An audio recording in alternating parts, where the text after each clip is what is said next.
ব্যক্তিগতভাবে এটা এত বেশি এ, হুমকির মুখোমুখি হতে হচ্ছে। মাননীয় স্পিকার, আমি আসলে নির্বাচনের আগ থেকেই আপনারা জানেন আমি যে অঞ্চলে জন্ম নিয়েছি সেই অঞ্চলে একটি দ্বীপাঞ্চল, এবং যেখান থেকে ইলেকশন করেছি সেই জায়গায় ভূমিদস্যু জলদস্যুদের উৎপাত অনেক বেশি। এটা ধারাবাহিকভাবে গত পরশু আমি হাতিয়া থেকে আসার সময়ও প্রশাসনিকভাবে এবং বিভিন্ন মারফতে জানতে পেরেছি আমি যে ফেরিতে করে আসতেছিলাম আমার উপর আক্রমণের জন্য ডাকাত দল প্রস্তুতি নিয়েছিল। তারপর প্রশাসনের সহযোগিতা আমি সেখান থেকে এসেছি। এর আগেও আমি 2বার আক্রমণের শিকার হয়েছি, নির্বাচনের সময় 3বার আক্রমণের শিকার হয়েছি। আমার পক্ষে যারাই কোনো কথা বলে, এমনকি মসজিদে আমার জন্য দোয়া করেছে, সেই মসজিদের ইমামকে মসজিদের ভিতর থেকে বের করে এনে প্রচন্ড ভাবে তার উপর হামলা করা হয়েছে, এবং তাকে 1.5 মাস ধরে তাকে চিকিৎসা নিতে হচ্ছে। আমার উপর যারা আক্রমণ করেছে আমি আপনাকে সেই জায়গায় কিছু নোটিশের সাথে কিছু ডকুমেন্টস দিয়েছি যে সরাসরি অস্ত্র আমাকে কোফাতে আসা হয়েছে। একজন সংসদ সদস্য হিসাবে আমি এই বিষয়টা এখানে উপস্থাপন করতে বাধ্য হচ্ছি, কারণ এই জায়গাটাই আমি মনে করি সন্ত্রাসীদের কোনো রাজনৈতিক ঠিকানা নেই। বিভিন্ন একটি রাজনৈতিক দলের পদধারী এবং বিভিন্ন ক্ষেত্রে পূর্বের ফ্যাসিবাদী লোকজন তারা সরাসরি ফেসবুকে থেকে একটি রাজনৈতিক সংগঠনের এখনকার শেল্টারে থেকে ফেসবুকে ভিডিও আকারে আপনারা যদি তদন্ত দেন, তদন্তে আমরা রিপোর্ট পেশ করবো, ভিডিও দিব, এবং প্রত্যেকটা রেকর্ড আমাদের কাছে আছে যে তারা কিভাবে আমাকে হত্যার হুমকি দিচ্ছে, এলাকায় ঢুকতে না দেওয়ার হুমকি দিচ্ছে। আমি তো আমার যেই এলাকা যেখান থেকে আমি নির্বাচন করছি সেই এলাকায় আমাকে নিরাপদে যাওয়ার ব্যবস্থা করতে হবে, নিরাপদে আমাকে থাকার ব্যবস্থা করতে হবে, আমার সাথে যারা নেতা কর্মীরা চলাচল করবে তাদের নিরাপত্তা দিতে হবে। এটা একজন বিশেষ অধিকারের ব্যাপারে, এটা বিশ্বব্যাপী একজন সদস্যের বিশেষ নিরাপত্তা বিধান করা রাষ্ট্রের দায়িত্ব, সরকারের দায়িত্ব। অথচ আমার উপর সরাসরি ভিডিওতে এবং সংবাদ মাধ্যমে প্রকাশিত সরাসরি অস্ত্র হাতে আমাকে হাতে আসা ব্যক্তিও এখন যখন আবার আমার নেতা কর্মীদেরকে হুমকি দিচ্ছে, তাহলে তো আমি অবশ্যই নিরাপত্তাহীনতায় ভুগবো।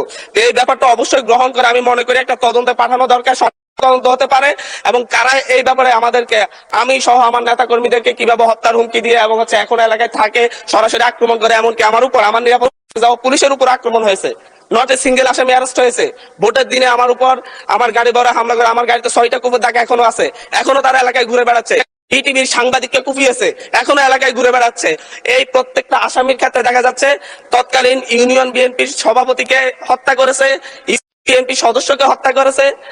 এই ধরনের হত্যা মামলার আসামিরা, এই ধরনের হত্যা মামলা, আমি আমার বিশেষ নিরাপত্তার বিধিতে কথা বলতেছি, তাদের উপরে হামলা হতে পারে এভাবে না। মাননীয় স্পিকার, এটা একেবারে মাননীয় সদস্য, আমি আমার নিরাপত্তার কথা বলছি, জানাচ্ছি, এবং আমার উপর যদি পরের বার আক্রমণ হয় সেটাকে ট্রেজারি বেঞ্চ থেকে দায়িত্ব নিবে কিনা এটা তাহলে বলুক যে আমরা দায়িত্ব নিব, আমরা সরকারের দায়িত্ব আছে। পরের বার যদি আপনার উপর আক্রমণ হয় বসে যাচ্ছি, আপনাকে বলতে হবে যে যারা এই সন্ত্রাসী কার্যক্রম করে তাদেরকে আইনের আওতায় আনবো আমরা। মাননীয় সদস্য, এখন একটু শুনেন।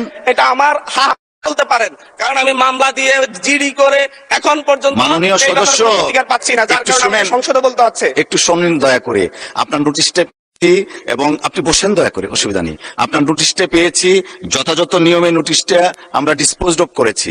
আমি চেয়েছিলাম মাননীয় স্বরাষ্ট্রমন্ত্রী এটা করার জন্য, স্বরাষ্ট্রমন্ত্রী যেহেতু নেই যে কারণে নোটিশটা নিষ্পত্তি করেছি। মাননীয় স্বরাষ্ট্রমন্ত্রী মাইকটা দিবেন প্লিজ। মাননীয় স্পিকার, আপনাকে ধন্যবাদ। সদস্য যথাযথভাবে বিধি মোতাবেক তার নোটিশটি প্রদান করেছেন বলে আমার বিশ্বাস, এবং বিধি মোতাবেক আপনি সেটা নিষ্পত্তি করেছেন, আপনার সিদ্ধান্ত জানিয়েছেন। এরপরেও তার নোটিশটি আপনি এবারের মতো আবার পড়ে শুনিয়েছেন, আপনাকে অসংখ্য ধন্যবাদ। এবং মাননীয় সদস্য, আমি তখন আমার সংসদ রুমেই ছিলাম, উনি যখন স্টার্ট করেছেন শুনেছি কিছু, বাকিটা এখানে সে শুনলাম।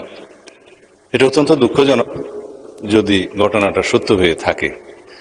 তো এই বিষয়ে আমি এখনো অনুরোধ করব, মাননীয় সংসদ সদস্য কোনো যদি জিডি অথবা মামলা সংশ্লিষ্ট থানায় না করে থাকেন, এখনো তিনি ইচ্ছা করলে সেই বিষয়ে ওনার অভিযোগ সংশ্লিষ্ট থানায় দায়ের করতে পারেন, এবং সেই বিষয়ে আমরা আইনানুগ ব্যবস্থা নেব। আর বিশেষ অধিকার প্রশ্ন উত্থাপনের বিষয়টি যেহেতু আপনি নিষ্পত্তি করে দিয়েছেন, এর বাইরে এই মুহূর্তে আমার তেমন বলার নেই।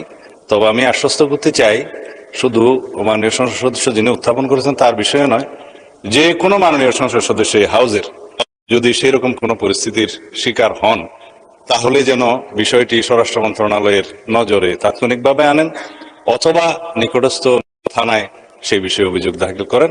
আমরা আইনের শাসন প্রতিষ্ঠায় বদ্ধপরিকর। মাননীয় স্পিকার, আপনাকে ধন্যবাদ।